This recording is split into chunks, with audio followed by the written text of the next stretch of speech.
అందరికీ సంక్రాంతి పండుగ శుభాకాంక్షలు. వాయిస్ ఆఫ్ వెంసీ వరల్డ్కి స్వాగతం.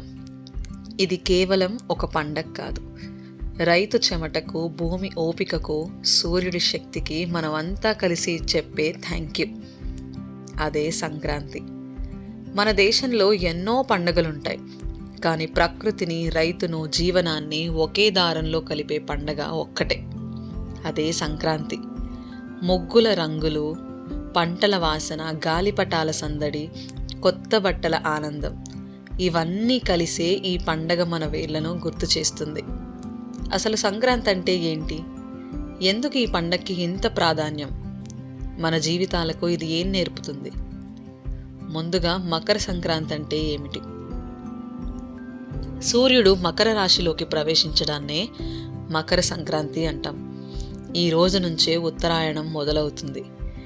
చీకటి తగ్గుతుంది, వెలుగు పెరుగుతుంది, చలి తగ్గి వెచ్చదనం మొదలవుతుంది. ఇది ప్రకృతిలో మాత్రమే కాదు, మన జీవితాల్లో కూడా నెగటివిటీని వదిలి పాజిటివిటీ వైపు అడుగు వేయమని చెప్పే సూచన. అన్నిటికంటే ముఖ్యంగా సంక్రాంతి ఒక హార్వెస్ట్ ఫెస్టివల్.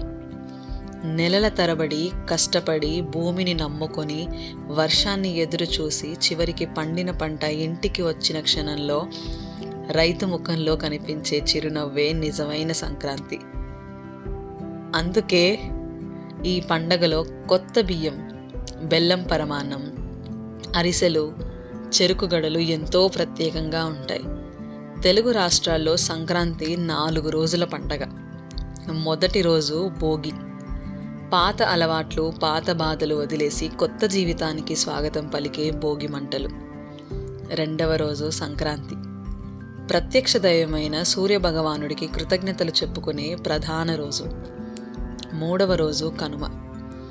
మనతో పాటు కష్టపడే పశువులను గౌరవించే రోజు. రైతు జీవితంలో అవి దేవుళ్లతో సమానం. నాలుగవ రోజు ముక్కనుమ. బంధాలు, ఆత్మీయతలు, పల్లెటూరి ఆటపాటలతో నిండిన రోజు. సంక్రాంతి ఒక్క మనదే కాదు, తమిళనాడులో పొంగల్, పంజాబ్లో లోరీ, అస్సాంలో బిహు, కేరళలో మకర జ్యోతి. పేరు మారినా, పద్ధతి మారినా భావం మాత్రం ఒక్కటే. ప్రకృతికి కృతజ్ఞత, జీవితానికి గౌరవం. సంక్రాంతి మనకు నేర్పేది చాలా సింపుల్. కష్టపడితే ఫలితం తప్పకుండా వస్తుంది. ప్రకృతిని గౌరవిస్తే జీవితం సుఖంగా ఉంటుంది. డబ్బు కంటే బంధాలే గొప్ప సంపద.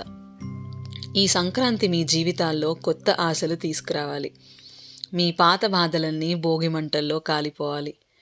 మీ ఇంట్లో నవ్వులు పంటలా పండాలి. మీ కలలు గాలిపటాల్లా ఆకాశంలో ఎగరాలి.